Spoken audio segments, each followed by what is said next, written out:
చెబుతున్న వాక్యాన్ని ప్రతి ఒక్కరూ బైబిల్లో వాక్యానుసారంగా బోధింపబడుతుందో లేదో కాస్తంత మనం పరిశీలన చేస్తూ విందాం. చూద్దాం ఒకసారి. మానవ జీవితాల్లో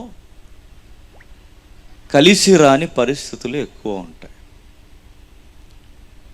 మన జీవితాల్లో కొన్ని పరిస్థితులు మనకు అర్థం కావు.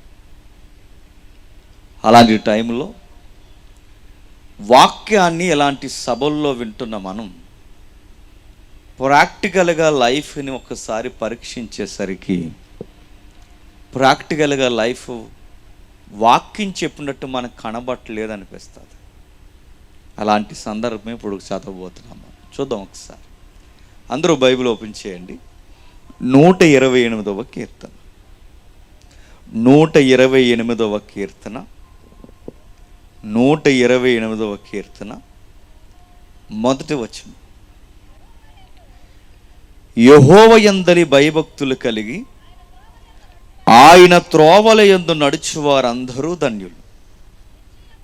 నిశ్చయముగా నీవు నీ చేతుల కష్టార్జితం అనుభవించదు. నీవు ధన్యుడవు, నీకు మేలు కలుగును. నీ లోగిట నీ భార్య ఫలించు ద్రాక్షావళి వలె ఉండును. నీ భోజనపు బల్ల చుట్టూ నీ పిల్లలు వలీవ మొక్కల వలె ఉందురు. యెహోవా యందలి భయభక్తులు కలిగి ఇలాగ ఆశీర్వదింపబడును. సియోనులో నుండి యెహోవా నిన్ను ఆశీర్వదించును.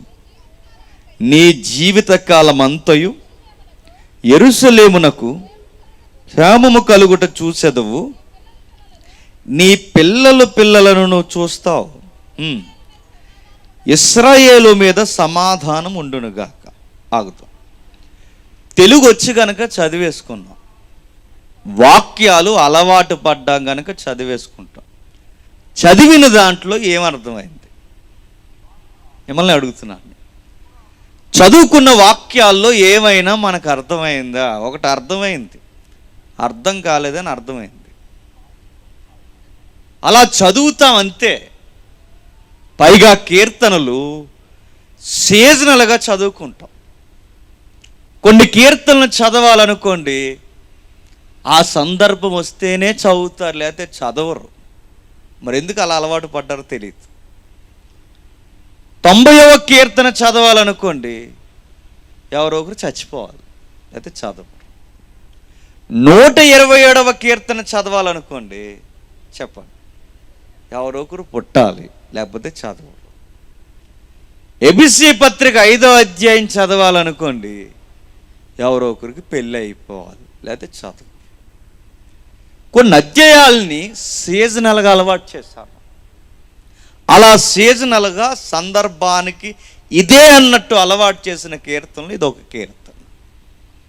కానీ ఒక మనిషికి సొసైటీలో కావలసిన విషయాలు అక్కడ రాశాడన్న సంగతి చాలా లైట్ మైండ్తో మనం చదువుతున్నామని మనకు అర్థమవుద్ది ఆ కీర్తన పరిశీలిస్తే. ఒక కీర్తన మనం చదవాలన్నా, ఒక వాక్యాన్ని మనం చదవాలన్నా దాని వెనకాల సందర్భాలు ఉంటాయి. ఆ సందర్భానుసారంగా ఆ కీర్తన చదివితే మనకు చాలా అర్థాలు దొరుకుతాయి. మన లైఫ్కి ఒక పర్పస్ ఉంటుంది. అందులో ఆ కీర్తన చదువుతున్నప్పుడు పైన చిన్న అక్షరాలు ఇచ్చాడు చూడండి, యాత్ర కీర్తన అన్నాడు. యాత్ర అంటే మలికిపురం నుంచి ఇక్కడికి, ఇక్కడి నుంచి మలికిపురం కాదు, అది కాదు యాత్ర. యాత్ర అంటే తెలుగే అడిగేది నేను, చెప్పాలి. యాత్ర అంటే సీరియస్గా కూర్లు ఏమన్నారంటే ప్రయాణం అన్నారు. పర్యాయ పదం కాదు. యాత్ర అంటే బైబిల్ పరిభాషలో యాత్ర అంటే ఈ లోకం నుంచి దేవుడున్న లోకానికి వెళ్ళిపోయే ఆ మజిలీని యాత్ర అన్నారు. అంటే ఇది ఒక ఊరు నుండి ఒక ఊరికి వెళ్ళే యాత్ర కాదు, సరాసరి ఒక రోజు నిన్ను ఇక్కడి నుంచి తీసుకెళ్ళిపోయే యాత్ర. వెళ్ళిపోతామా అంటే వెళ్ళిపోతాం, ఎలాగైనా వెళ్ళిపోతాం. దాని పేరు సావు. మీరు కావాలంటే గమనించండి. సరిగ్గా 2.5 సంవత్సరాల క్రితం కరోనా మహమ్మారి వచ్చింది అన్నారు. ఊపిరందక చనిపోతున్నారట అన్నారు. టీవీల్లో ఎంత ఉంటే అంత చూపించారో ఆ వీడియోలు చూసి సగం బెంగతో చచ్చిపోయారు. అంత లేదు ఇంత లేదు, కరోనా వచ్చిన వారు బతకరంటే భూతం చూసినట్టు చూశారు. ఆ ఈదులో కరోనా వచ్చిందంటే ముగ్గేసి కర్రలేసి కట్టేసి అటేపుకి ఎవరు నెలని వద్దన్నారు పంచాయతీ వారు. మరి ఎలా దీన్ని ఎదుర్కోవడం అంటే ఒక సూత్రం చెప్పారు. ఆ సూత్రం ఏంటంటే, ఇదిగో ఆ మహమ్మారిని ఎదుర్కోవాలంటే వ్యాక్సిన్లు వేసుకొని మాస్కులు కట్టుకోండి, బతికేస్తారన్న. అంతే. వ్యాక్సిన్ల మీద వ్యాక్సిన్స్ ఏం చేస్తారు? First dose, second dose, third dose, booster dose. డోసులు వేస్తే బతికేస్తారన్నారట. అందరూ అనుకున్నారు బతికేస్తున్నాం అనుకున్నారు. సావు కబురు సలగా చెప్పినట్టు ఇప్పుడు చెప్తున్నారు వ్యాక్సిన్లు వేసుకున్నందుకే చచ్చిపోతున్నారట. నాకు అర్థమైందో లేదు. అంతకుముందు వేసుకోకపోతే చనిపోతారన్నారు, ఇప్పుడు వేసుకున్నందుకు చనిపోతున్నారట. మొత్తం మీద కామన్గా ఉన్న మాట ఏంటి చెప్పండి? చచ్చిపోతాం. వేసుకున్నా చనిపోతాం, వేసుకోకపోయినా చనిపోతాం. ఆ చావునే బైబిల్ అంది యాత్ర అంది. వెళ్ళిపోతాం, ఏదోలా వెళ్ళిపోతాం. వయసు అయినా వెళ్ళిపోతాం, రోడ్డు మీద ప్రమాదంతో అయినా వెళ్ళిపోతాం, రోగాలు బెడదతో అయినా వెళ్ళిపోతాం, జీవితం విరక్తి కలిగి సూసైడ్ చేసుకుని అయినా వెళ్ళిపోతాం. మొత్తం మీద వెళ్ళిపోతాం. ఆ వెళ్ళిపోయే మనం కొంతకాలం ఈ భూమి మీద బతుకుతాం. ఈ భూమి మీద కొంతకాలం బ్రతుకున్నప్పుడు కొన్ని మబ్బులు మనకి సరిగ్గా మన కళ్ళకు పట్టేసేసరికి, ఆ పరిస్థితులు మనకు అర్థం కాకపోయేసరికి మనకు ఎలా ఉంటుందో తెలుసా? వీటిని ఇంక ఎప్పటికీ మనం జయించలేము అని మన లైఫ్ని మనమే వేస్ట్ అనుకునే పరిస్థితులు వస్తాయి. అదే ఈ కీర్తన చెప్తుంది. అందులో మొట్టమొదటి పరిస్థితులు ఏంటో చెప్తున్నాడు చూడండి, 2వ వచనంలో. నిశ్చయముగా నీవు నీ చేతుల కష్టార్జితం అనుభవిస్తావు అని అడుగుతున్నా. చేతుల కష్టార్జితం అంటే నీ గృహంలో ఆర్థిక పరిస్థితులు బాగుంటాయి అన్నాడు. నేను అడుగుతున్నా ఇక్కడ కూర్చున్న వాళ్ళందరినీ, ఎంతమందికి ఆర్థిక పరిస్థితులు బాగున్నాయి చెప్పండి. అప్పులు లేని వాళ్ళు ఇక్కడ ఉన్నారా? చిన్నదో పెద్దదో ఉన్నాయి. ఏదొక ఈఎంఐ కట్టని వాళ్ళు ఇక్కడ ఉన్నారా? లేరు, అందరూ ఉన్నారు. ఏదొక చిన్నదో పెద్దదో అని అడుగుతున్నాను. ఆర్థిక పరిస్థితులు అంత మెరుగ్గా మనకు బాగున్నాయా? బాగోలేదు. మరలా అడుగుతున్నాను, మన తాతలు కష్టపడ్డారు, వాళ్ళ తరాలు గతించిపోయాయి. మన తండ్రులు కష్టపడ్డారు, వాళ్ళకి కీళ్ళు నాళ్ళు అరిగిపోయాయి. ఇప్పుడు మనం కష్టపడుతున్నాం, మన కుటుంబాలు ఏమన్నా ఎదుగు బదుగు ఉన్నాయా? లేవు. ఎక్కువ పర్సంటేజ్ ఎవరికి లేవు. ఎక్కడేసిన గొంగలి మన జీవితాలు అక్కడన్నట్టే ఉన్నాయి. మన ఆర్థిక పరిస్థితులు ఎందుకు మెరుగవట్లేదు? ఎవరిని అడిగితే అన్నాడట, మీ ఆర్థిక పరిస్థితులు మెరుగవకపోవడానికి కారణం ఆ మూలన బరువు ఎక్కువైపోయింది అన్నాడట. బరువు ఎక్కువైపోయి కాదు, దరిద్రం. గుర్తుపెట్టుకో. బరువు ఎక్కువైపోతే ఆర్థిక పరిస్థితులు కలిసి రాకపోవడం ఏంటి? ఎవడు చెప్పాడు? చేతగానోడు ఎవడో చెప్పుంటాడు.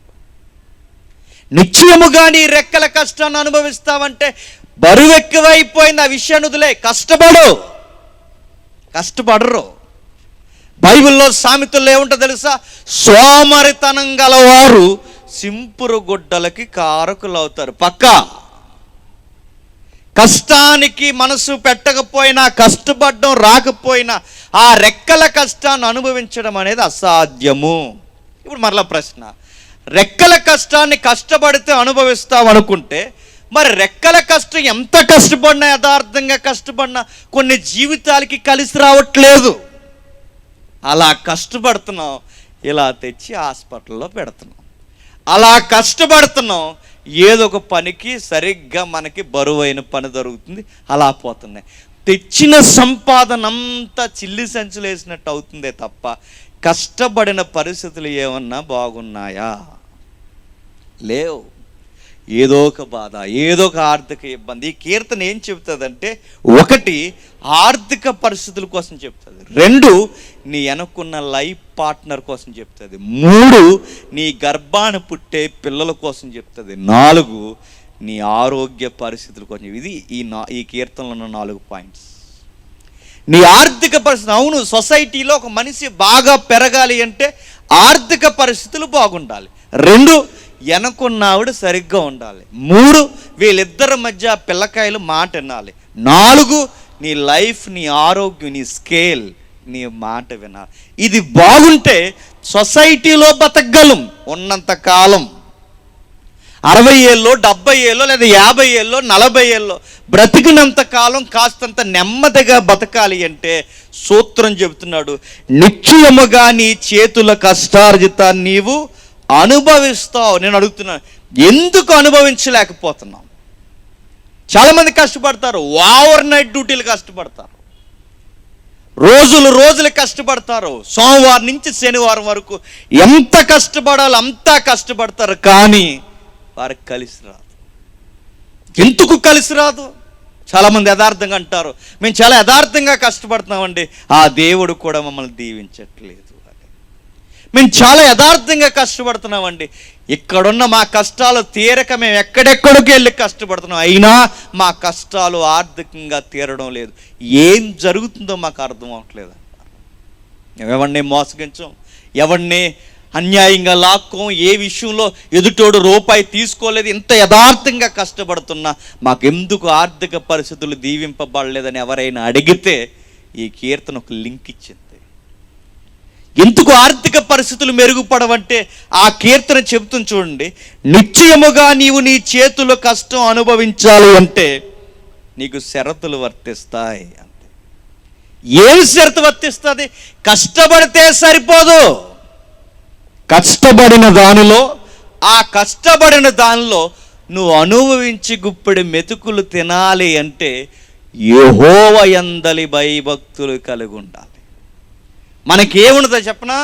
కష్టపడితేనేమో భక్తి ఉండదు, భక్తి ఉంటేనేమో చెప్పండి కష్టపడే మనసు ఉండదు, రెండో ఉంటేనేమో సంఘంలో కుదురుండవు. ఎందుకంటే డిమాండ్లు, సీనియారిటీ. మీరు గమనించండి, కావాలంటే ఏం చెప్పాలనుకుంటున్నాడు ఆ కీర్తనలో?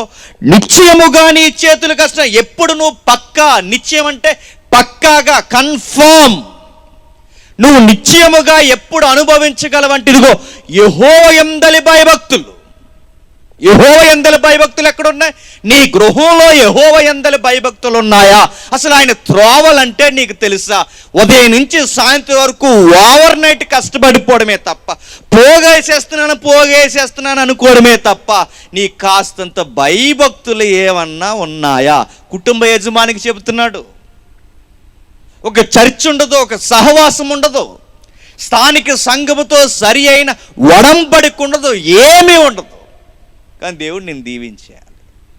నీకు దేవుడు చేస్తున్న మేలులు కనీసం ఒక్కటైనా గుర్తించే స్వభావం ఉండదు. కష్టం వచ్చినప్పుడు, కన్నీరు వచ్చినప్పుడు పాస్టర్ గారితో ప్రార్థన ఏం చేసుకుంటే అయిపోద్ది అనుకుంటే ఎట్లా కుదురుద్ది? నీ రెక్కల కష్టాన్ని నువ్వు అనుభవించాలంటే యజమానుడా నువ్వు జాగ్రత్త. నీ ఫ్యామిలీ మొత్తం ఒక ట్రాక్ మీదకి రావాలి అంటే అసలు నీతోనే రగడ స్టార్ట్ అవుద్దట. ఇంట్లో ఉన్నవాడు వాడొక్కడు సరిగ్గా యెహోవాతో కనెక్ట్ అయి ఉంటే, నువ్వు యెహోవాతో భయభక్తులు కలుగుంటే వెనకాల దేవుడు నీ రెక్కల కష్టాన్ని, ఆర్థిక పరిస్థితులు స్థిరపరుస్తాడట. నువ్వు ఎంత సంపాదించినా నువ్వు ఎందుకు ఎదగలేకపోతున్నావంటే కారణం అదే. నువ్వు దేవునితో సరిగ్గా లేవు, నువ్వు దేవునితో సరిగ్గా గడపట్లేదు, నువ్వు దేవునితో సరి అయిన సహవాసం, ఆయన త్రోవలేంటో నీకు తెలియదు. సంపాదించే 4 రాళ్ళు వెనకే అన్నారట ఈ లోకం. 4 ఏమంటే 8 వేసాడు వెనకాల. 4 రాళ్ళు వెనకేంటంటే అన్ని రాళ్ళు వెనకేసాక పెద్ద రాయి పైన వేస్తారు, ఆ రాయి మీద రాస్తారు పుట్టినరోజు చెప్పాలి, చచ్చిన రోజు. ఆ రాయే మిగులుద్ది. బతికినంత కాలం కాస్తంత కష్టపడ్డావు, ఏ రోజన్నా నెమ్మదిగా ప్రశాంతంగా తినగలుగుతున్నారా? మా ఆఫీసర్ ఉండేవాడు ఒక ఆయన, 70-80 వేలు శాలరీ ఆయనకి. రెండుసార్లు సరదాగా అలా బయటికి వెళ్దారా అంటే ఏయ్ నీకేట్రా నీకు తాడా బొంగడం అనేవాడు. మాకు 3 పిల్లలు, నువ్వు రమ్మంటే ఇప్పుడు 500 600 లేదా 1000 రూపాయలు ఖర్చు అయిపోతే ఎట్లారా, సంపాదన దాయాలు అనేవాడు. ఆయన ఏం చేసేవాడు తెలుసా?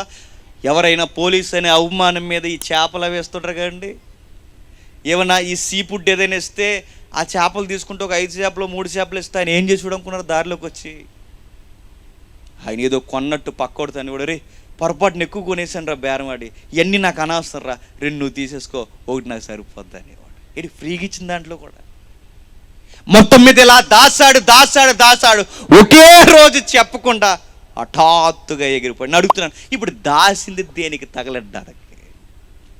భార్యడి కాలం బతికావు, కాలం అంతా గడించావు, ఏ రోజైనా మనస్ఫూర్తిగా తిన్నారా? లేదు. ఈరోజు అడుగుతున్నాను, సంపాదించిన వారు ఈరోజు వారు సంపాదించింది తినగలుగుతున్నారు. ఎక్కడ తినగలుగుతున్నారు? మన దేశానికి డబ్బున్న ధనవంతుడు ఒకడు ఉన్నాడు, ఆయన పేరు చెప్పండి. ముఖేష్ అంబానీ రిలయన్స్ ఆయన కొడుకును చూడండి. బెంజ్ కారులో తిరుగుతున్న వాళ్ళకి డాక్టర్ చెప్పాడట, గంజే తాగు, అంతకుమించి ఏం తాగు చచ్చిపోతావు అన్నారట. అంతే. ఈరోజు అడుగుతున్నాను, ఒకవేళ ఎవరికైనా డబ్బులు ఎక్కువైపోతే మీ అందరికీ చెప్తున్నాను, నీకు డబ్బు ఉండడం ప్రాముఖ్యం కాదు, ఆ డబ్బుని కాస్తంత అనుభవించగలుగుతున్నారా? డబ్బులు ఉన్నాయి, బాగా కార్ల మీద తిరుగుతారు, లగ్జరీగా తిరుగుతారు, కానీ డాక్టర్ గారు చెప్పారట, నువ్వు బిర్యానీలు కాడ తినకని చెప్పారు. ఇంకెందుకు డబ్బు దరిద్రం, అది పెంటలు వేసుకోవడానికి. నచ్చిన కూర తినలేవు, నచ్చిన ఆహారం తినలేవు, నచ్చినది ఏది తాగలేవు, ఏది తినలేవు, ఇంకెందుకు? బైబిల్లో రాడికల్ స్టేట్మెంట్ ఏముందో తెలుసు, ఇదిగో యెహోవా సెలవు లేనిదే గుప్పెడి మెతుకులు తిని సంతోషించుట ఎవనికి సాధ్యము? ఆయన బ్లెస్సింగ్ ఉండాలి, ఆయన నిశ్చయముగా, ఆయన సెలవు లేనిదే నువ్వు ఎంత దాసినా, నువ్వు ఎన్ని రాళ్ళు వెనకేసుకున్నా ఆయన బ్లెస్ చేయకపోతే, ఈరోజు డాక్టర్లు చెబుతున్నా నీకు ఎంత డబ్బున్నా నువ్వు ఆ గంజే తాగని చెప్పారు. అంతే. అలాంటి దరిద్రం మన జీవితాల్లోకి రాకూడదంటే లక్షల రూపాయలు ఉన్నా లేదా పాయింట్ కాదండి, 1000 రూపాయల శాలరీ వస్తుందా లేదని పాయింట్ కాదు, సంపాదించిన 300లో తృప్తిగా ఉంటున్నామా లేదన్నదే పాయింట్. ఉన్న దాంట్లో సాయంత్రానికి కూలోనాలో చేసి ఆ చిన్న పూరు గుడుసులైనా ఆ పచ్చడి మెతుకులైనా నచ్చినట్టు ఆనందంగా తినగలుగుతున్నామా? అలా తిన్నవాడు ధన్యుడు. ఈరోజు ఎక్కడ తినగలుగుతున్నారు? బాగా సంపాదించి రెస్టారెంట్లకు వెళ్ళి టాప్ మోస్ట్ కార్లు, ఫార్చునర్లు, బిఎండబ్ల్యూలు, జాక్వార్లు, ఇలాంటి కార్లన్నీ వేసుకెళ్ళి రెస్టారెంట్లు ఇచ్చే ఆర్డర్ ఏంటో తెలుసా? పెరుగన్నం అంటే బాగోదని దానికి పేరెట్టారు, కర్డ్ రైస్, కరివేపాకు జల్లి ఇచ్చేస్తారు మనకి.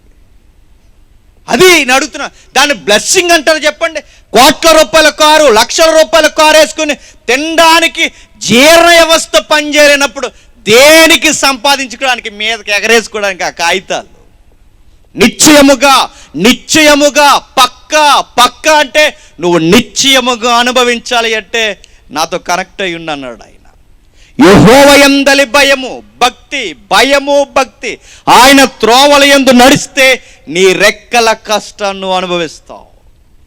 చాలామంది కష్టపడతారు మగరాయిళ్ళు, ఆ కష్టపడి సాయంత్రానికి 1000-2000 మొత్తం మీద పోగేస్తారు. వచ్చేటప్పుడు సాయంత్రం ఆ సంధ్య వేళ అక్కడ ఎడతారు గ్రాండ్ పార్టీలు. అక్కడ ఉంటాయి, అక్కడ కోర్ కమిటీ మీటింగ్లు దారిలో. ఆ వస్తున్నప్పుడు ఆ కోర్ కమిటీ మీటింగ్లో సంపాదించిన 1000లో 800 అక్కడ ఆరిపేస్తాడు. వచ్చేటప్పుడు ఆత్మ దిగిపోయినట్టు ఊక్కుంటూ వచ్చేస్తాడు. జీవితంలో నీ కుటుంబం బాగుపడతాదా?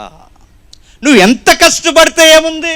నీకు భయం లేదు, భక్తి లేదు, ఆ కష్టపడినది దారిలోనే ఆరిపేసి వచ్చేస్తున్నావు. ఆ గాలి స్నేహితులు వస్తారు, వాళ్ళు అంటారు ఈరోజు మనం గట్టిగా చేయాలరా అంటారు. గట్టిగా అంటే పెద్ద బాటలు కొనుక్కోవాలని గట్టిగా చేస్తారు, తాగుతారు.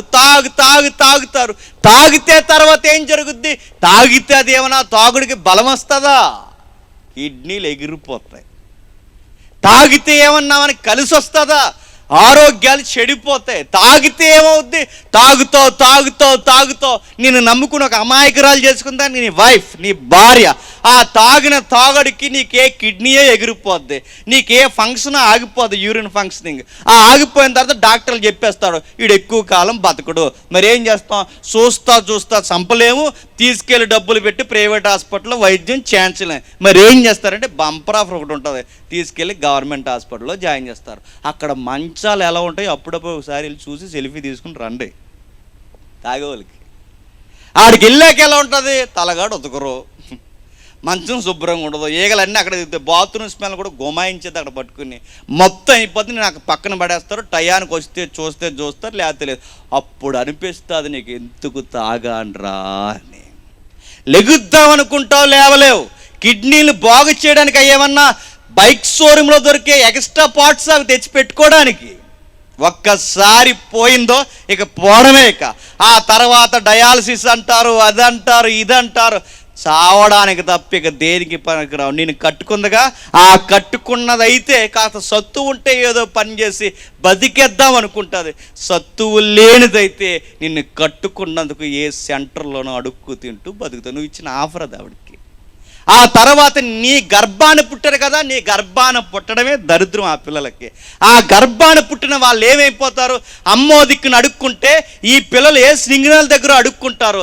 నీ గర్భాన్ని పుట్టినందుకు తండ్రి అని పిలిపించుకున్నందుకు వాళ్ళ జీవితం అలా అయిపోద్ది, భర్త అని పిలిపించుకున్నంత వాడి జీవితం అలా అయిపోద్ది. నువ్వు అనుకుంటున్నావు నేను రెక్కల ముక్కలు చేసి కష్టపడేస్తున్నాను. నువ్వు ఎంత రెక్కల ముక్కలు చేసినా నువ్వు లోపల పోసినది నిన్నే కాదు, వెనకున్న వారి జీవితాలు కూడా తినేస్తుంది, మొత్తం రోడ్డు మీదకి లాగేస్తుంది. అందుకే కష్టపడితే సరిపోదు, యథార్థంగా కష్టపడితే సరిపోదు. మరి ఏం చేయాలి?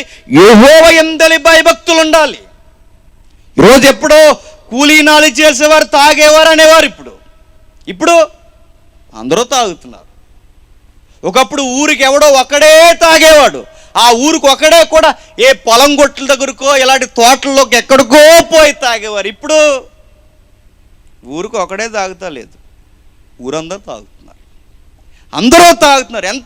ఎంత ఫ్యాషనిక్గా ఉందంటే ఈరోజు తండ్రి బాటిల్ తెస్తే, కొడుకు గ్లాస్ తెస్తే, వాళ్ళిద్దరూ కలిపి కూర్చుని దాన్ని కలుపుతుంటే సిగ్గులేని ముఖం ఆమ్లెట్ పెట్టుకుని వచ్చిందట. ఎవరని అడగండి. మరి ఏంట్రా ఫ్యామిలీ అంతా కలిసి కూర్చుందా అని ఏంటంటే ఫ్రెండ్లీ ఫ్యామిలీ రా అన్నారట. నీ ఫ్రెండ్లీ ఫ్యామిలీ ఏంటో త్వరలోనే అర్థమవుతుంది, గుర్తుపెట్టుకో. తాగడం మోడల్ అయిపోయింది, సంపాదన జల్సా చేయడం మోడల్ అయిపోయింది. కానీ బైబిల్ చెప్తుంది మీరు నిశ్చయముగా మీరు సంపాదించేస్తే సుఖపడిపోలేరు. మీరు నిశ్చయముగా మీరు నెమ్మది పొందాలి అంటే ఆయన త్రోవలను ఎతకాలి. నీ ఆర్థిక పరిస్థితులు బాగుండాలంటే, నువ్వు సంపాదించిన 10 రూపాయలు ఫలభరితం అవ్వాలంటే, నువ్వు సంపాదించిన 100 ఫలభరితం అవ్వాలి అంటే, నువ్వు సంపాదించిన కూలి నీకు ఉపయోగకరంగా ఉండాలి అంటే యెహోవా అనుకుండాలి. ఆ యెహోవా నిన్ను దీవిస్తే కానీ నీ ఆర్థిక పరిస్థితులు మెరుగుపడవు. లేదండి నేను పెద్ద పాలసీలు కట్టేస్తున్నాను అనుకుంటున్నారేమో, ఆ పాలసీ కడతాను, ఈ పాలసీ కడతా అంటే పాలసీ వాడు చల్లగా చెప్తాడు. ఏమని చెప్పినా పాలసీ ఎప్పుడు ఇస్తారయ్యా, బాగా ఆ బంపర్ కేసు, ఆ బంపర్ ఆఫర్ ఎప్పుడు ఇస్తారంటే వాడు చెప్తాడట తదనంతరం అన్నాడట. తదనంతరం అంటే అర్థమయ్యేలా చెప్పని అడగండి, నువ్వు చచ్చిపోయాక అని. ఇటు ఇంత పాలసీ కట్టాక మనకి ఎప్పుడు ఇస్తాడట? మనం చనిపోయాక. ఇప్పుడు పెద్ద పెద్ద పాలసీలు కడితే నీ అనుకున్న వాళ్ళు ఏమనుకుంటారు? ఎందుకంటే నామినీలో అలా ఎట్టావు నువ్వు. ఆ నామినీ నేమ్ పెట్టిన తర్వాత వాళ్ళు ఏమనుకుంటారు? త్వరగా పోతే బాగున్నాను. ఎందుకు? పాలసీ అలా ఉంది, మరి పాలసీ అలా పెట్టావు, మరి అకౌంట్లో దాస్తావు, ఫిక్స్డ్ అకౌంట్. తదనంతరం నీ రెక్కల కష్టాన్ని నువ్వు అనుభవించాలంటే గుర్తుపెట్టుకో, ఇంటి యజమాని పురుషుడా, ఒక యజమానిగా మనం గుర్తుపెట్టుకోవాల్సింది, నువ్వు దేవునితో కనెక్ట్ అవ్వకపోతే, నువ్వు గవర్నమెంట్ ఎంప్లాయ్ అయినా నువ్వు బ్లెస్ చేయబడవు. నువ్వు దేవునితో అనుసంధానం చేయబడకపోతే, నువ్వెంత పెద్ద సంపాదన పరుడు అయినా నీ ఆర్థిక పరిస్థితులు బాగోవు. నువ్వు దేవునితో సరిగ్గా ఆయన అడుగు జాడల్లో ఆయన కోరుకున్న త్రోవలు నువ్వు వెతకకపోతే నీ కుటుంబంలో ఆర్థిక పరిస్థితులు మెరుగవ్వవు. నీ ఆర్థిక పరిస్థితులు మెరుగవ్వాలి అంటే ఆయన వైపు చూడు. 2 పాయింట్ చెప్తున్నాడు చూడండి. నీ లోగిట నీ భార్య ఫలించు ద్రాక్షావల్లి. ఏటట? నీ లోగిటి నీ భార్య ఫలించు ద్రాక్షవల్లి. నేను ఒక మాట అడుగుతాను, చెప్పండి. ఆర్థిక పరిస్థితులు నీ ఆస్తి అయితే రెండో ఆస్తి ఎవరు చెప్పు? నీ లైఫ్ పార్ట్నర్, యువర్ పౌచ్. ఆమె నీకు కదిలే ఆస్తి. అదేంటండి ఆవిడ ఆస్తి ఏంటంటే బైబిల్ రికార్డ్స్లో ఉంది, సుబుద్ధి కలిగినది యెహోవా ఇచ్చు దానం. ఎక్కడుంది? సామెతలు. ఒకసారి చూడండి, సామెతల గ్రంథం. మరలా వద్దాం, సామెతల గ్రంథం 19వ అధ్యాయం. సామెతల గ్రంథం 19వ అధ్యాయం. సామెతల గ్రంథం 19వ అధ్యాయం 14వ వచనం.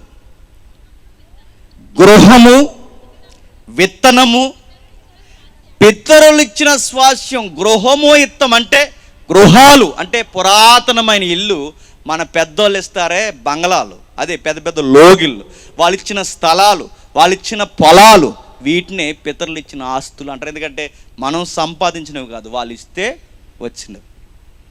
ఇల్లు పొలాలు, విత్తనం అంటే పొలం, ఇల్లు పొలాలు పితరులు ఇచ్చే ఆస్తి అయితే వాళ్ళు ఇవ్వలేని ఆస్తి దేవుడిచ్చిన ఆస్తి ఎవరట? సుబుద్ధి గల భార్య.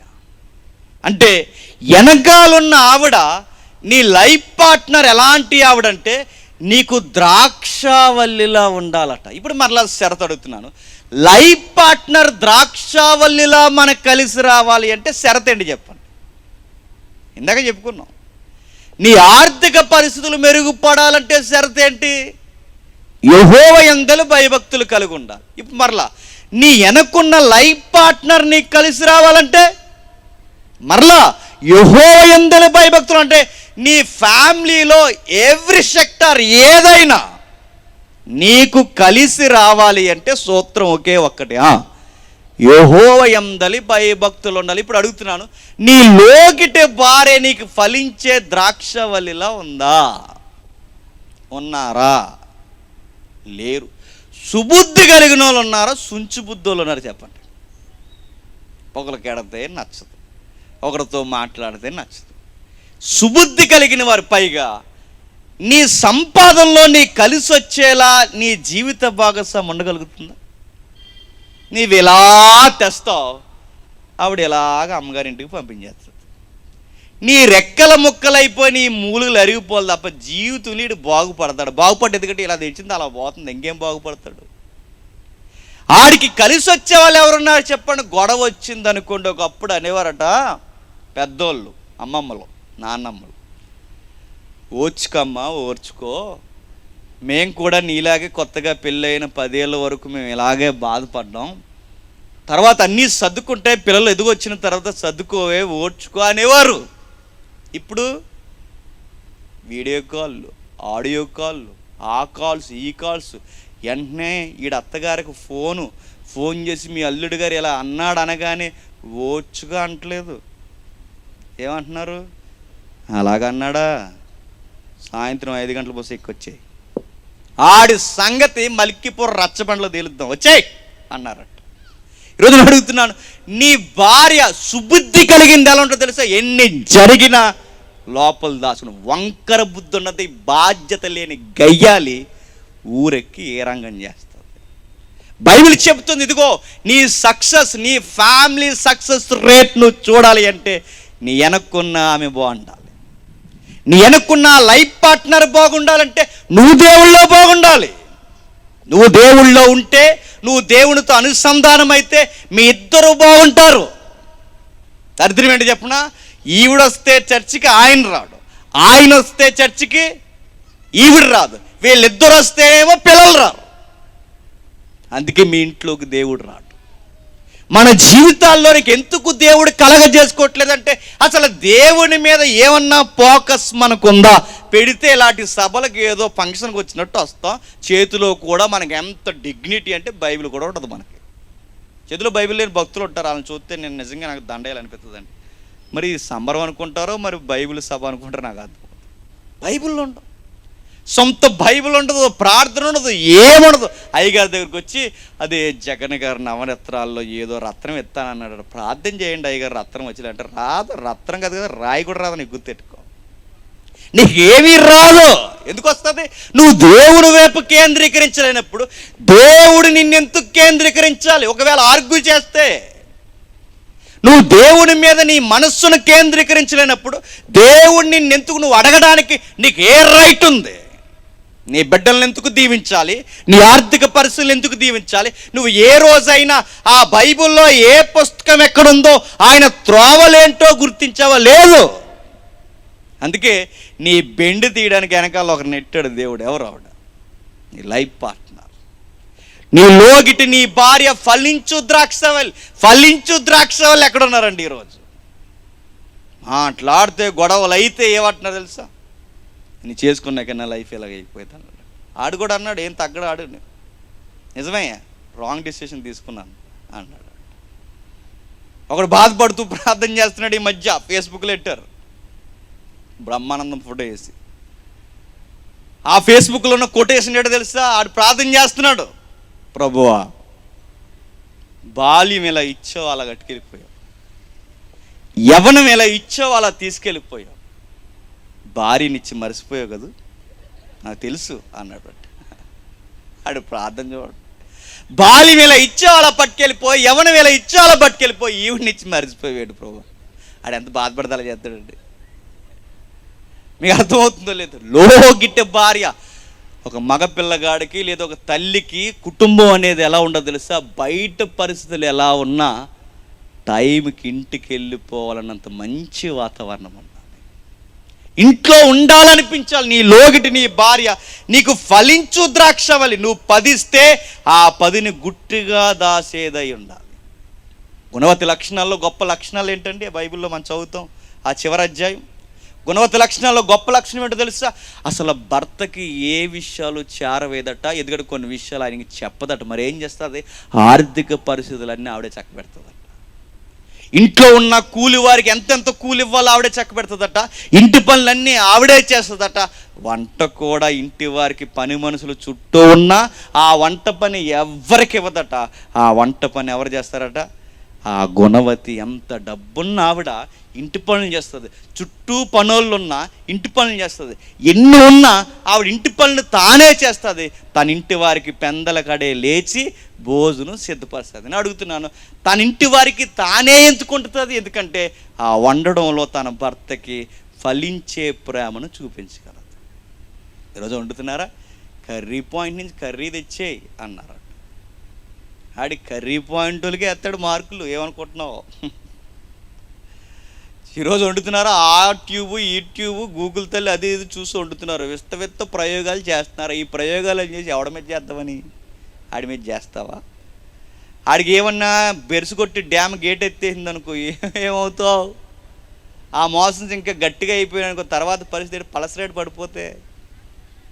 లోగిటి భార్య ఫలించు ద్రాక్షవల్లంటే అది చిన్న మాట కాదు. తన ఇంటి వారికి తానే పనులను వండమన్నదట. తానే వండుతుంది. ఎందుకు వండుతుంది చెప్పనా? పనువోలు వండితే పనువోలు వండింది వడ్డించదు, తానే వండి వడ్డిస్తుంది.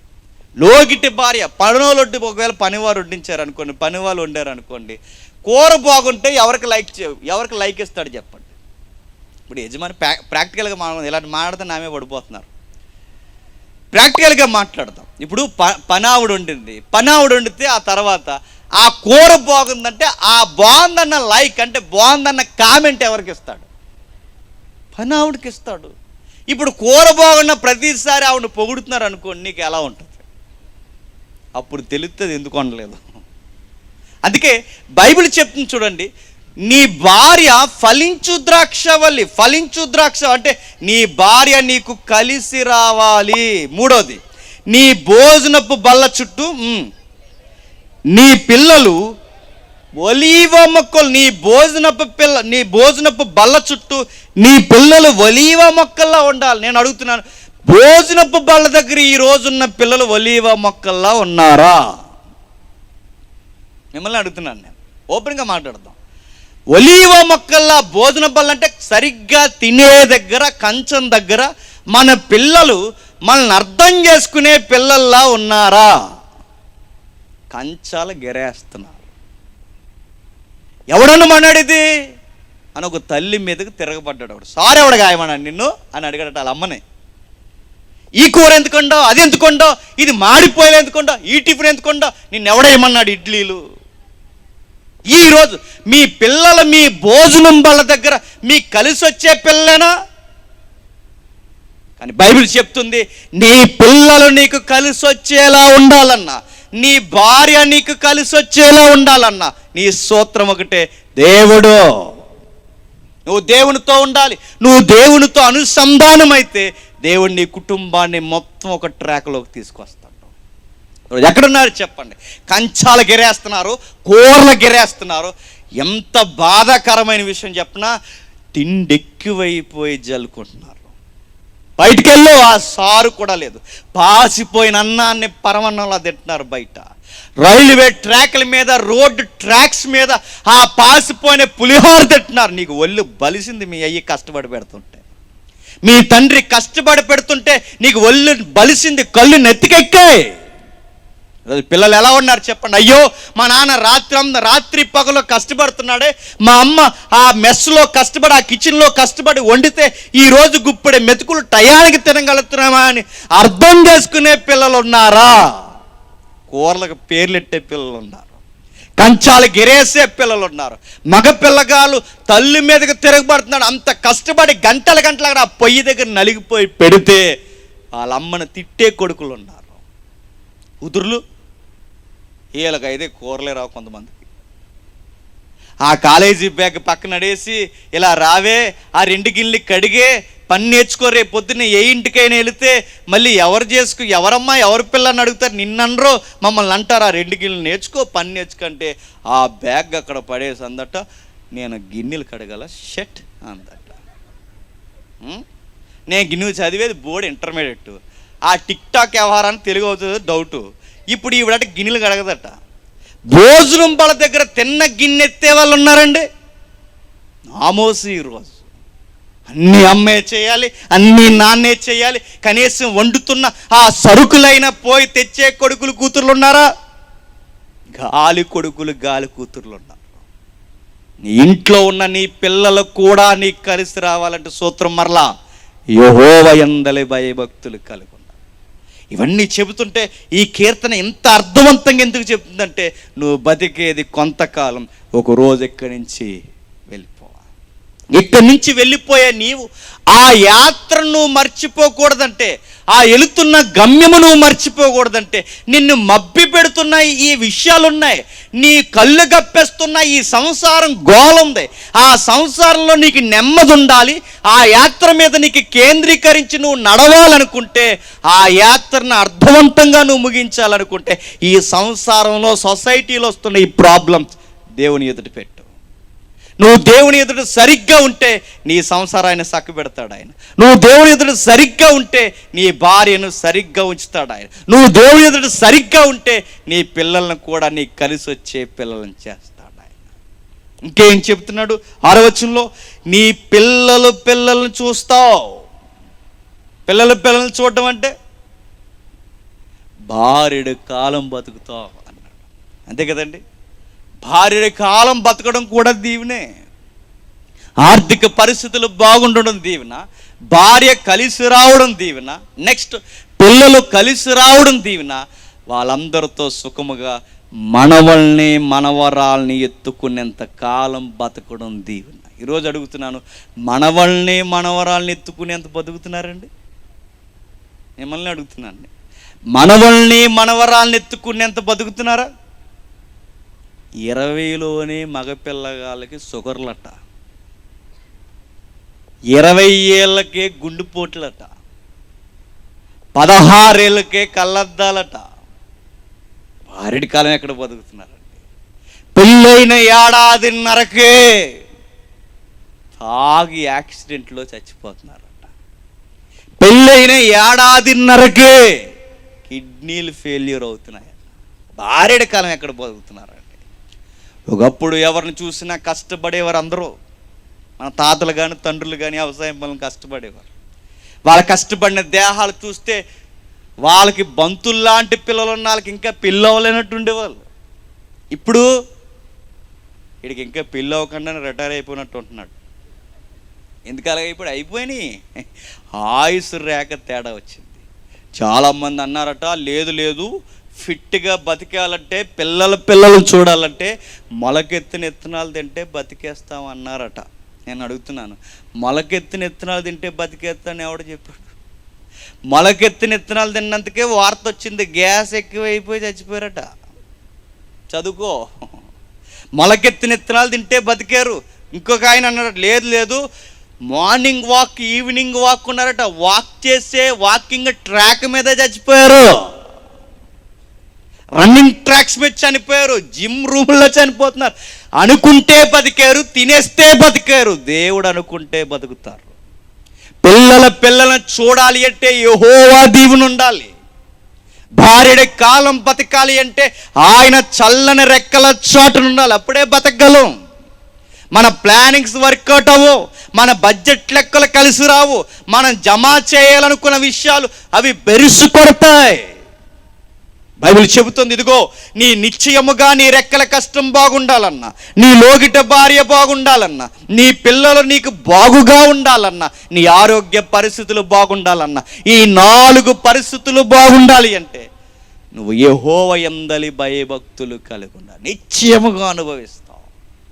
ఒకవేళ లేకపోతే అడ్డంగా తెచ్చేస్తానండి, ఏదో ఒకటి నెత్తి మీద చెయ్యి వేసేస్తానండి, గంజాయి వ్యాపారం చేసైనా సరే సంపాదించేస్తానండి అనుకుంటున్నారు.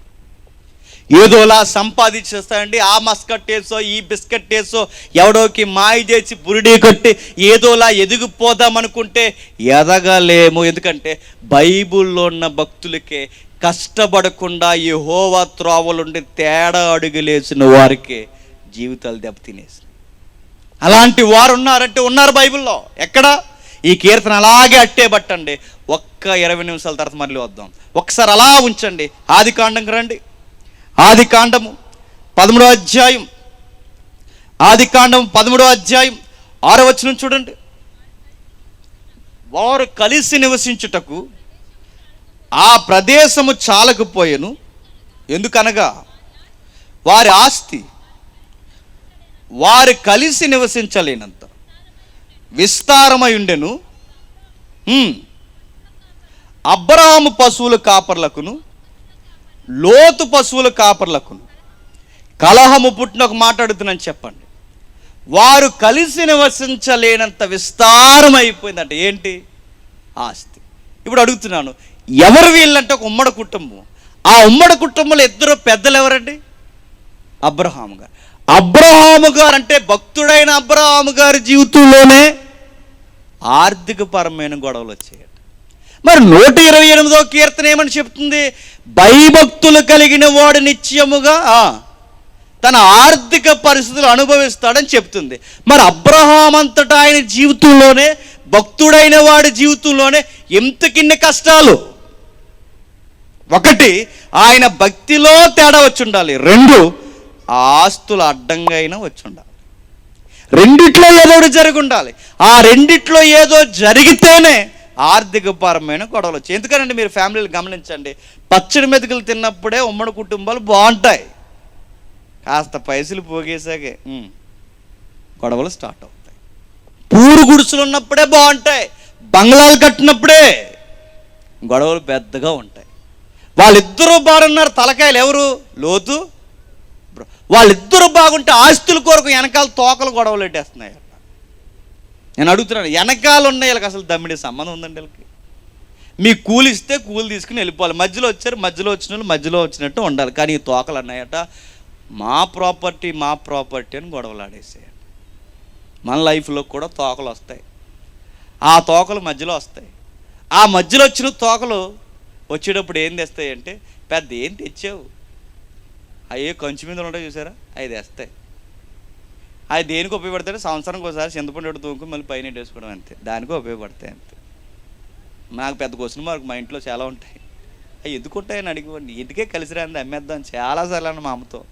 పెద్ద పెద్ద గంగాలాలు ఎందుకయ్యి? పండుగకు ఒకసారి తోముతారు, మళ్ళీ పైన ఎట్టేస్తారు. చూసుకోవడమే, చేసుకోవడానికి దేనికి పనికిరావు.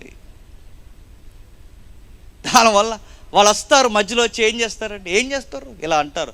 చక్కగా ఉన్న అన్నదమ్ములు ఇద్దరికి గొడవలు జరుగుతాయి. ఇదిగో మీరు ఇలాగే అన్నయ్య అని వెనకేసుకొచ్చారు అనుకోండి, రేపొద్దున మన పరిస్థితి ఏంటి, మరి ఏం చేయాలి, ఏం చేయడం ఏంటి, గోడెట్టిచ్చే అన్నదట. ఇంకా నువ్వు తమ్ముడు అని తిరిగితే రేపొద్దున మన పరిస్థితి ఏంటి, మనకి పిల్లకాయలు ఉన్నారు, ఏం చేయమంటావు, ఏం చేయడం ఏంటి, విడదీసే దడి పెట్టించే అన్నదట. స్టవ్ విడదీంచే, వాళ్ళ గది వేరు మన గది వేరు, ₹10 గొడవను ఊరంతా ఊరేగించేస్తారు. అన్నదమ్ములు ఇద్దరు గొడవలు తెచ్చేసుకుంటారు. అబ్రహాము గారి జీవితంలో కూడా ఇలాంటి గొడవలు వచ్చేస్తాయి. అబ్రహాం గారు అన్నారు, ఇలాంటి గొడవలు పడుతున్నప్పుడు అబ్రహాం గారు చాలా ఆలోచనలో పడిపోయాడు గొడవలతో. నేను అడుగుతున్నాను, అబ్రహాము లాంటి కుటుంబం జీవితంలోనే ఆయన కుటుంబ సంసార గొడవల్లో ఇలాంటి వాటిలో కూడా ఆయన కూడా నలిగిపోయాడంటే నలిగిపోయాడు. ఆయన కూడా కుటుంబ గొడవల్లో పైన కింద పడ్డాడంటే పడ్డాడు. ఇప్పుడు దేనికి పడ్డాడు? ఈ గొడవలన్నిటికీ కారణం ఏంటంటే కేవలం ఆస్తుల వల్లనే గొడవలు వచ్చాయి. ఇప్పుడు నేను అడుగుతున్నాను, ఆస్తుల వలన గొడవలు వస్తే ఆ ఆస్తులు ఎలా వచ్చాయి? ఈ మాట అంటున్నందుకు నన్ను తప్పుగా అర్థం చేసుకోకండి. ఒకడు మోజు ఎక్కువైపోతే ఇస్తే వచ్చాయి. అర్థం కాలేదు కదా. అబ్రహాం గారికి చక్కటి భార్య ఉంది. ఎవరావిడ? శారమ్మ గారు. ఆవిడ ఎలాంటిదంటే కూర్చోమంటే కూర్చుంటుంది, లేకమంటే లెగుస్తుంది. కూర్చోమంటే నువ్వు కూర్చో అందో, కూర్చోమంటే కూర్చుంటుంది, మాట ఉంటుంది. అలాంటి ఆవిడ చాలా హుందాగా ఉంటుంది, చక్కగా ఉంటుంది. దేశమంతా కరువు వచ్చింది. కానాను భూభాగంలోని కరువు వచ్చేసరికి ఇన్ఫర్మేషన్ కూడా వచ్చింది అబ్రహాం గారికి. ఏమనంటే, ఇక్కడ బతకడం కష్టం, ఈ కరువు తీరినంత కాలం బతకాలి అంటే ఐగుప్తిలో ఆహారం దొరుకుతుందని చెప్పారు.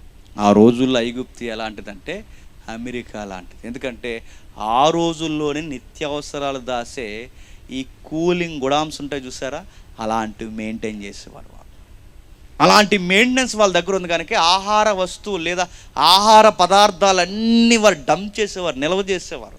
అక్కడ ఆహారం దొరుకుతుందని ఎవడో చెబితే శారమ్మని తీసుకుని వెళ్తున్నాడు. ఎవరు? అబ్రహాం గారు. ఎప్పుడైతే తీసుకుని వెళ్తున్నారో శారమ్మని చూసిన డౌట్ వచ్చింది. ఎవరికి?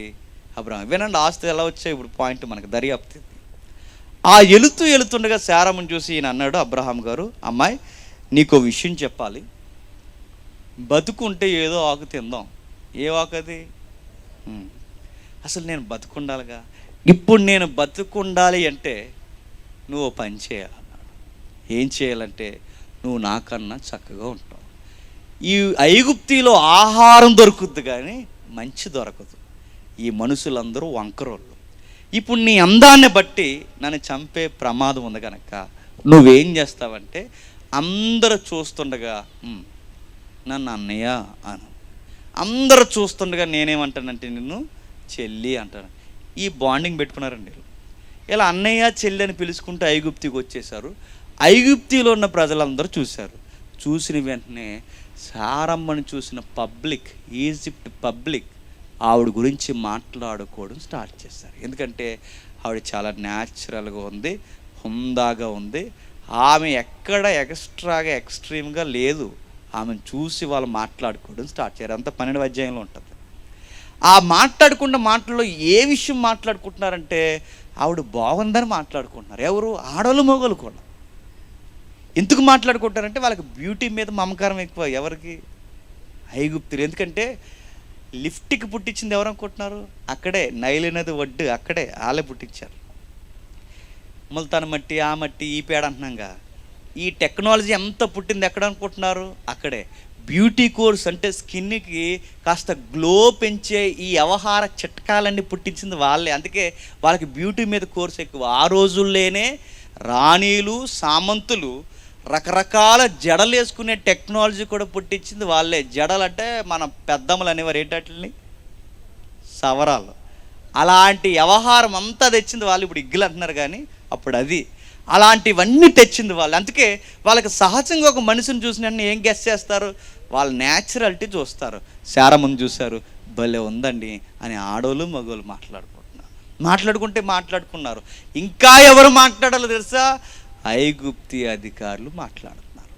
ఐగుప్తి అధికారులు ఏమని మాట్లాడుతున్నారంటే ఆవిడెవరో కొత్త ఆవిడండి, చక్కగా ఉందని ఎప్పుడైతే మాట్లాడుతున్నారో ఈ ఇన్ఫర్మేషన్ పట్టుకెళ్ళి ఫరోగాడికి చెప్పారు.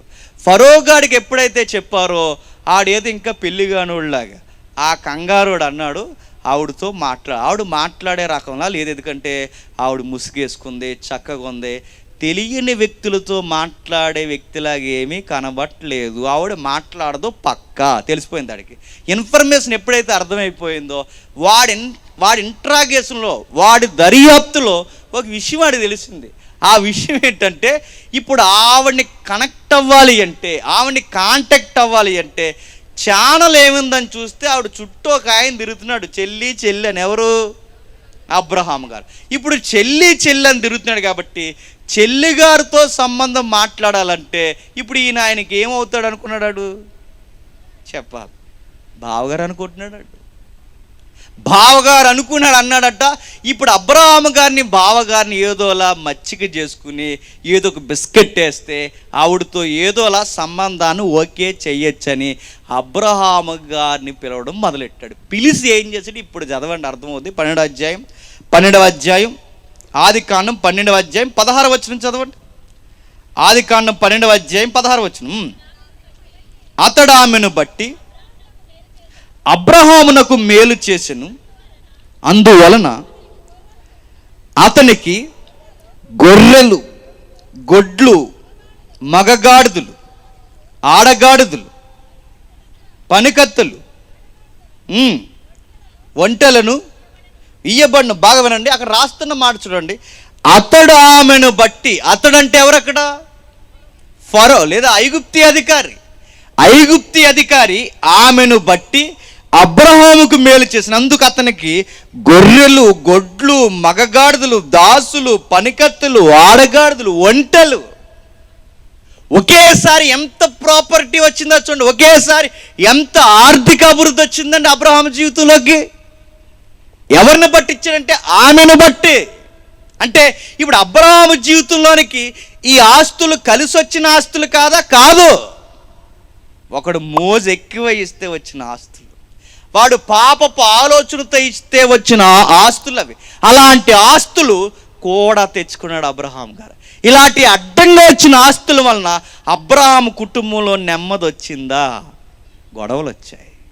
అందుకే బైబిల్ చెప్తుంది, అడ్డముగా ఎదిగిపోదామన్నా, అడ్డంగా దాచేద్దామనుకున్నా, పోగేద్దామనుకున్నా వచ్చిన ఆస్తుల వలన ఏమొస్తాయి చెప్పండి? గొడవలు వస్తాయి. ఖచ్చితంగా గొడవలు వస్తాయి. అబ్రహాం జీవితంలో గొడవలు వచ్చాయి. రాత్రే ఫరో అధికారి దగ్గరికి దేవుడు వచ్చాడు, ఒకే మాట అన్నాడు, ఒరే అబ్బాయి, నువ్వు తీసుకొచ్చిన ఆవిడ ఎవరు అనుకుంటున్నావు? ఎవరైతే అన్నయ్య అని పిలుస్తుందో అతగాడికి భార్య.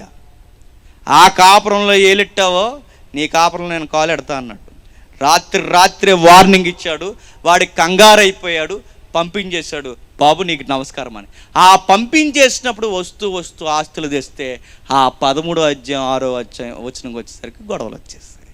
అంటే అబ్రహాము జీవితంలోనికి ఆస్తులు రెక్కల కష్టం వల్ల వచ్చినవి కాదు, నిశ్చయముగా సంపాదిస్తే వచ్చిన ఆస్తులు కాదు. ఇవి సంపాదిస్తే వచ్చిన ఆస్తులు కాదు, యెహోవా భయభక్తులతో వచ్చిన ఆస్తులు కాదు. కనుక ఈ అడ్డంగా వచ్చిన ఆస్తుల వలన గొడవలు వచ్చాయి.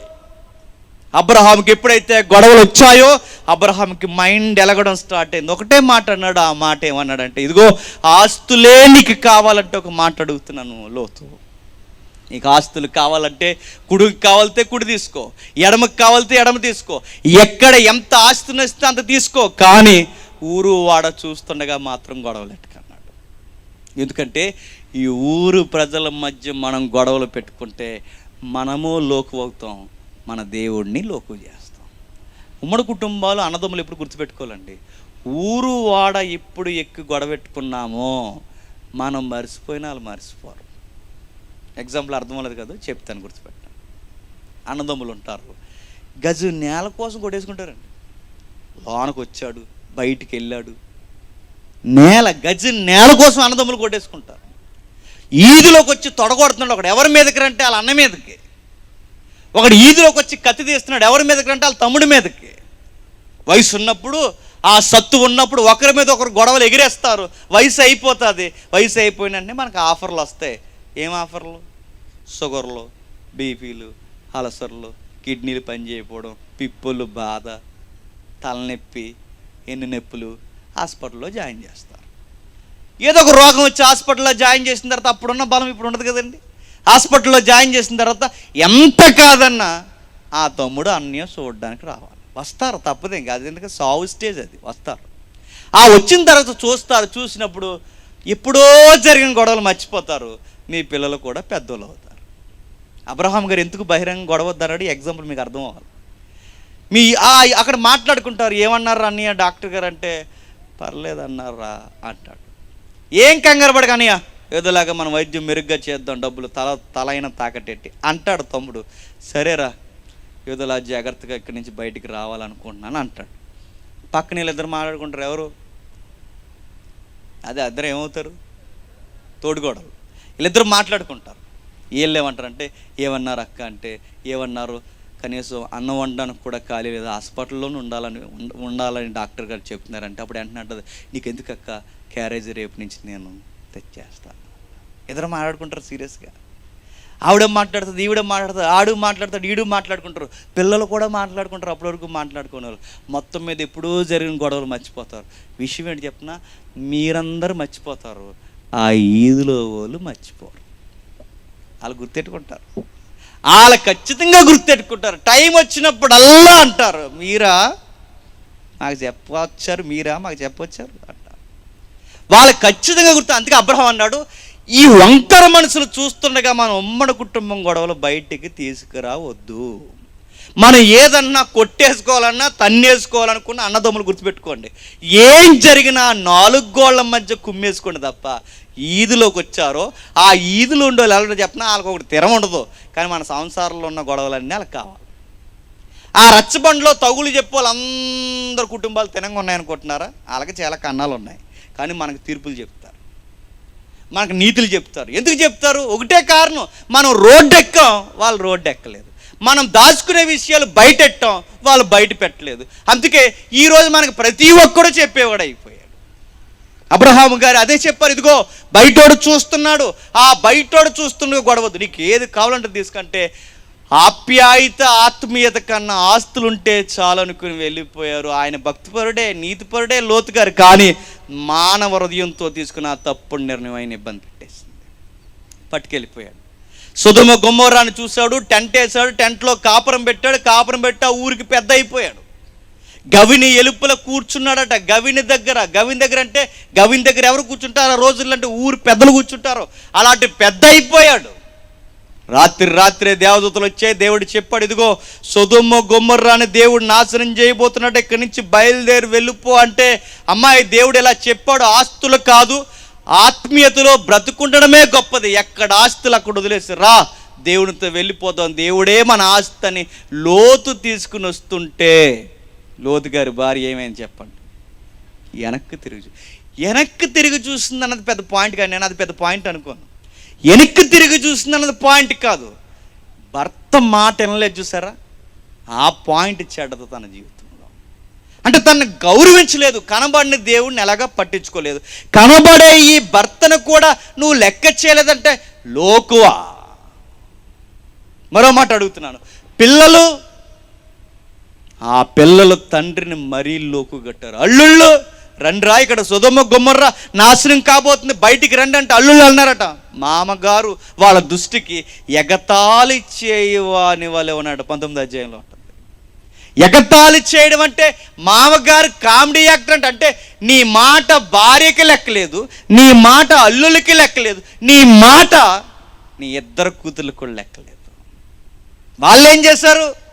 ఎంత లోకు కట్టారంటే నీతిమంతుడైన లోతు గారిని ఆయన కళ్ళు గప్ప ఆయనకి మద్యం పట్టించారంటే ఏమనడంత లోకు కట్టారు.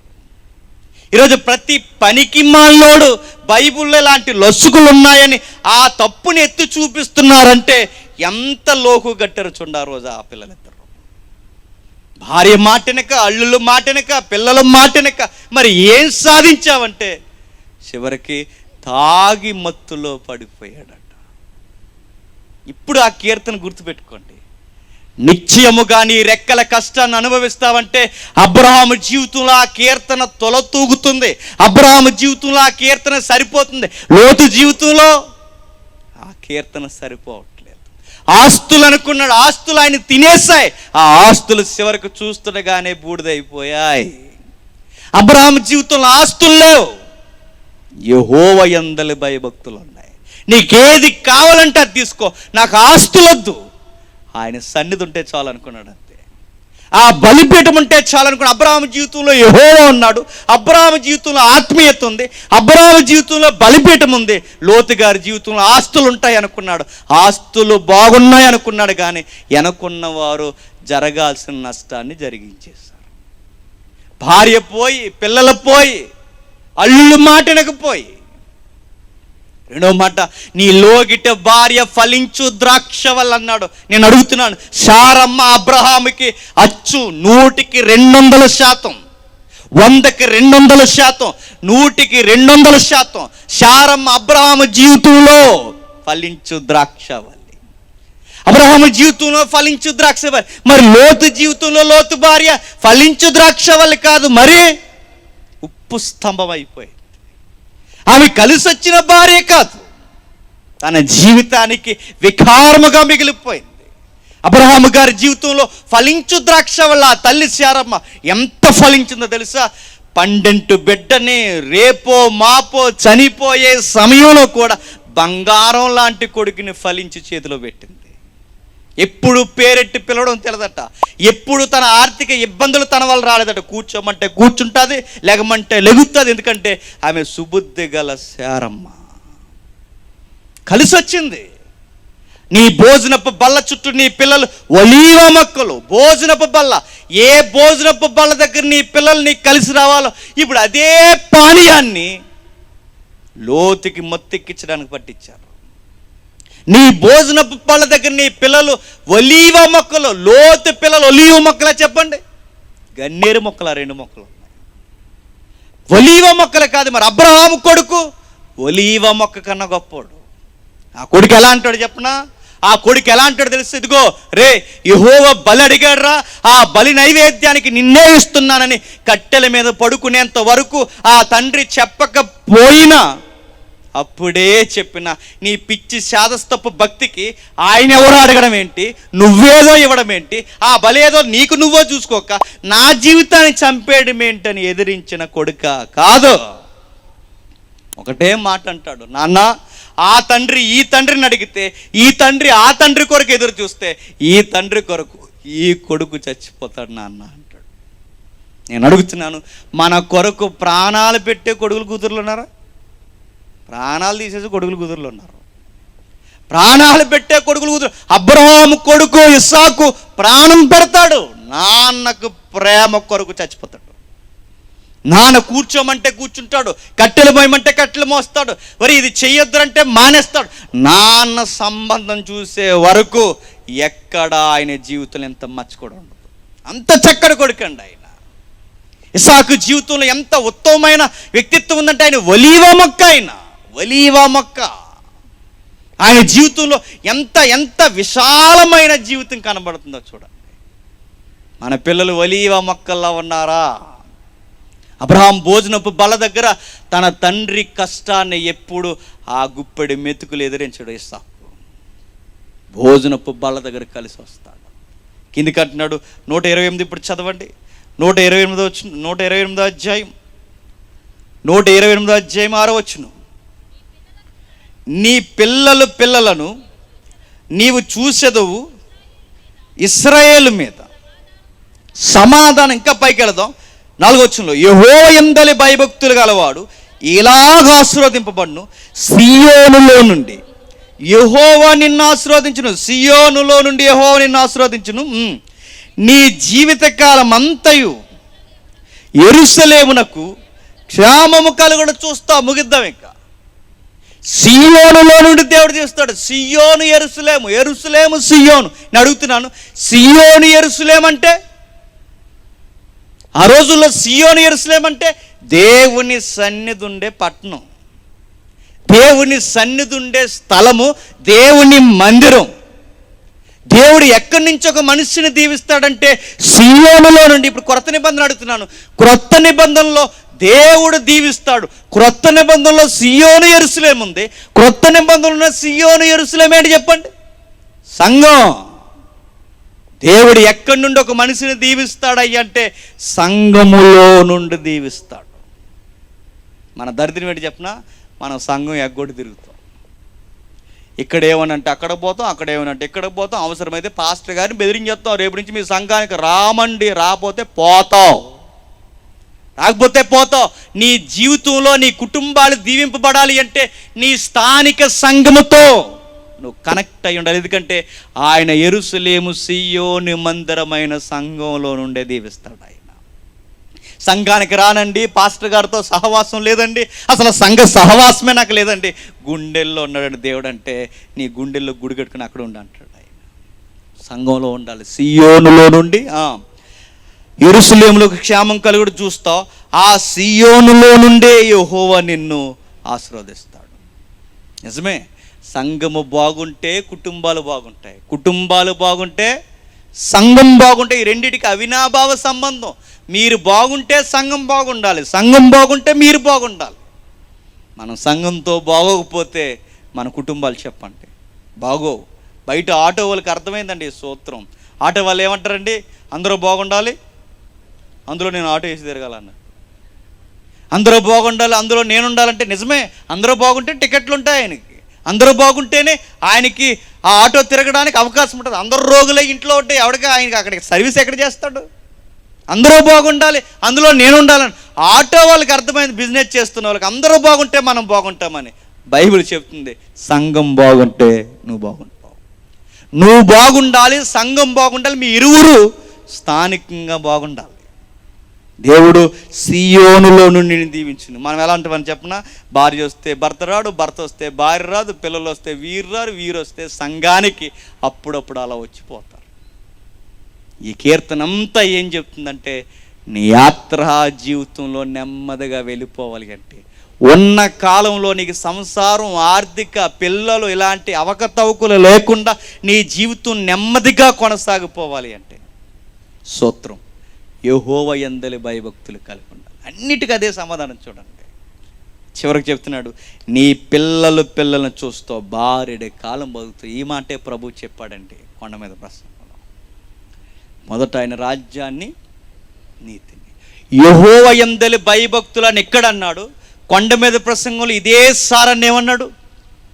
యెహోవా యందలి భయభక్తులు కలిగి ఉంటే, అంటే ఆయన ఎడల భయభక్తులు కలిగి ఉన్న ఈ మాటని కొండ మీద ప్రసంగులు అంటాడు. ఆయన నీతిని, రాజ్యాన్ని ఎతకండి, అప్పుడు అవన్నీ ఇస్తాడు. ఏవన్నీ? నీ ఆర్థిక పరిస్థితులు బాగు చేస్తాడు. నెక్స్ట్ నీ పిల్లలని, నీ భార్యను బాగు చేస్తాడు. నెక్స్ట్ నీ ఆర్థిక పరిస్థితులు, నీ ఆయుష్ను కూడా బాగు చేస్తాడు ఆయన. ఇవన్నీ ఆయన రాజ్యాన్ని, నీతిని ఎతకాలి. నీ పిల్లలను చూసినంతకాలం అది. అబ్రహాం మనవలను కూడా ఎత్తుకున్నాడు. అబ్రహాం భార్య కాలం బతికాడు. కానీ లోతు గారి జీవితంలో వీటన్నిటికీ రివర్స్ జరిగింది. ఈ కీర్తన నీకు నాకు ఏం చెప్తుందో తెలుసా? వెళ్ళిపోయే మనం ఈ ఊగిసలాట్లు కొట్టుకుపోకు. సంసారం, డబ్బు, సంపాదన వెనకేసుకోవడం, పిల్లలు పెంచడం, ఆ పిల్లలను పెంచడానికే మూలుగులు అరగొట్టుకోవడం, వాళ్ళ కోసమే జీవితం అంతా అమ్మాయి అనుకునే సమయానికి హాస్పిటల్ పాలైపోవడం, తిరిగి వస్తామనుకునే సమయానికి అడ్నించటే శ్మశానానికి పోవడం, ఈ మబ్బుల మధ్య చచ్చిపోకు. దేవుని పట్టుకుని ఏలాడు. నీకు ఏ సమయానికి ఏం కావాలో సమస్తము సమకూర్చి జరిగిస్తాడు. యెహోవా యందలి భయభక్తులు కలిగిన వారు ఎలాగూ దేవుడు మిమ్మల్ని దీవించుకోండి. రేపు మాట్లాడుతున్నాం.